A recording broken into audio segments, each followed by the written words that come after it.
काही दिवसांपासून राज्यात अन्न आणि औषध प्रशासन खातं चांगलंच चर्चेत आलंय। IAS अधिकारी तुकाराम मुंढे यांच्या धडाडीच्या कारवाईमुळे अनेकांचे धाबे दणाणले। मात्र आता मुंढेंविरोधातच बंड पुकारण्यात आलंय। मुंढे यांच्या कार्यशैली विरोधात विभागातील अधिकारी कर्मचारी यांनी तक्रारी केल्या। छत्रपती संभाजीनगरच्या अन्न आणि औषध प्रशासन प्रयोगशाळेतील 29 अधिकारी आणि कर्मचाऱ्यांनी मुंढे यांच्या कामावर आक्षेप घेत या खात्याचे मंत्री नरहरी झिरवाळ यांच्याकडे तक्रार दाखल केली आहे। 29 अधिकाऱ्यांनी एकत्र येत मुंढेंविरोधात बंड का पुकारलंय आणि त्यांच्या नेमक्या तक्रारी काय आहेत याचा आढावा घेणारा हा रिपोर्ट पाहूयात।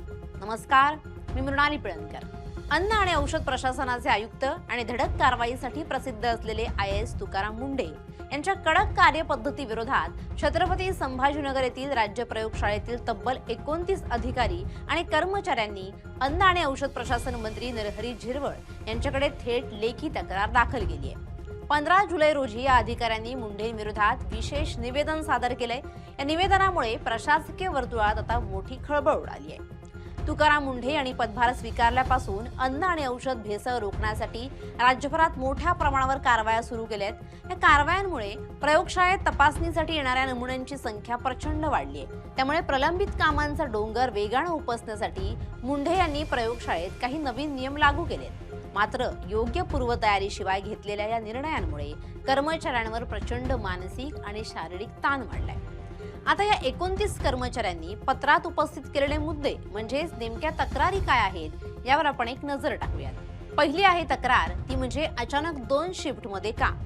नियमित कार्यालयीन वेळ बदलून कोणतीही पूर्वकल्पना किंवा अतिरिक्त मनुष्यबळ न देता अचानक 2 शिफ्टमध्ये काम सुरू करण्यात आलंय। त्यामुळे कर्मचाऱ्यांना सकाळी 9 वाजल्यापासून थेट रात्री 12 वाजेपर्यंत प्रयोगशाळेत काम करावं लागतंय। दुसरी तक्रार आहे सुट्ट्या पूर्णपणे बंद।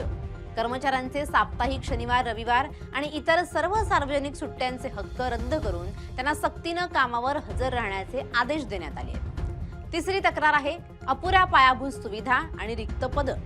प्रयोगशाळेत आधीच तांत्रिक दर्जाची अनेक पदं रिक्त आहेत। उपलब्ध कर्मचाऱ्यांवर क्षमतेपेक्षा जास्त बोजा टाकण्यात आलाय आणि त्यांना आवश्यक असलेल्या मूलभूत सुविधा, तांत्रिक संसाधनं सुद्धा पुरवली गेली नाहीयेत। चौथी तक्रार आहे गुणवत्तेशी तडजोड आणि चुकीच्या अहवालांची भीती। अन्न, औषध आणि सौंदर्य प्रसाधनांच्या नमुन्यांचं विश्लेषण करण्यासाठी भारतीय औषध संहिता आणि ब्रिटिश मानकानुसार ठराविक रासायनिक प्रक्रिया पूर्ण होणं आवश्यक असतं। वेगानं काम उरकण्याच्या घाईत जर चाचण्या अर्धवट राहिल्या तर विश्लेषणाचा दर्जा घसरून चुकीचे अहवाल सादर होण्याची भीती कर्मचाऱ्यांनी पत्राद्वारे बोलून दाखवली आहे। आता या होत्या तक्रारी। आता या कर्मचाऱ्यांच्या प्रमुख मागण्या काय आहेत ते पाहूयात ग्राफिक्सच्या माध्यमातून। पहिली मागणी आहे 2 शिफ्टमध्ये काम करण्याचा निर्णय तातडीनं मागे घ्या। पूर्वीप्रमाणेच नियमित कार्यालयीन वेळ लागू करावी। त्यानंतरचं आहे शनिवार, रविवार आणि शासकीय सुट्ट्यांच्या दिवशी कामाची सक्ती नको।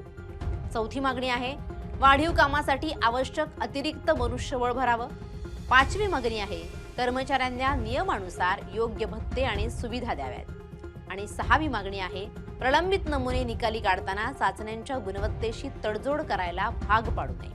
आता या सगळ्यावरून जर आपण पाहिलं तर एकीकडे औषध आणि अन्न भेसळ करणाऱ्यांवर कडक जरब बसवल्याबद्दल विधिमंडळात आणि सर्वसामान्यांकडून तुकाराम मुंढे यांच्यावर कौतुकाचा वर्षाव होतोय, परंतु दुसरीकडे अंतर्गत प्रशासनातील कर्मचाऱ्यांमध्ये त्यांच्या अति कडक शिस्तीमुळे तीव्र नाराजी पसरली आहे। 29 वरिष्ठ अधिकारी आणि तंत्रज्ञांच्या स्वाक्षऱ्या असलेल्या या पत्राची आता गंभीर दखल सुद्धा घेण्यात आली आहे। या अंतर्गत वादावर मंत्री नरहरी झिरवळ काय तोडगा काढतात याकडे आता सर्वांचं लक्ष लागलंय। दरम्यान एकीकडे विभागातील अधिकारी कर्मचारी मुंढे यांच्या कामावर आक्षेप घेत आहेत, तर दुसरीकडे मुंबई हायकोर्टानं सुद्धा या विभागाच्या कारवाईच्या पद्धतीवर प्रश्नचिन्ह उपस्थित केलंय। केवळ खासगी आस्थापनांवर कठोर कारवाई न करता सरकारी आणि मंत्र्यांच्या मालकीच्या आस्थापनांचीही तपासणी करण्याचे निर्देश कोर्टाने दिले। मंत्रालय, उच्च न्यायालय, सरकारी आणि निमशासकीय कार्यालय यांच्या कॅन्टीनचीही तातडीनं पाहणी करून शुक्रवारी अहवाल सादर करण्याचे आदेश कोर्टानं अन्न आणि औषध प्रशासनाला दिले आहेत। त्यामुळे तुकाराम मुंढेंना आता डबल धक्का बसलाय। Bureau report, LS Marathi.